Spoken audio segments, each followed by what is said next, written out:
bago ka mahiga, bago ka matulog, lumuhod ka sa isang sulok. Magpasalamat ka sa Diyos sa Kanyang kabutihan. Panginoon, salamat po. Iniligtas mo kaming pamilya sa maghapon. Salamat po sa mga biyayang natanggap namin. Salamat sa iyong pag-iingat.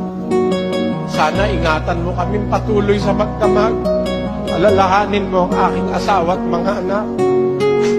Sana po, iligtas mo sila sa mabibigat na karamdaman. Sana'y makapagpatuloy kami ng aming pagsunod sa kalooban mo.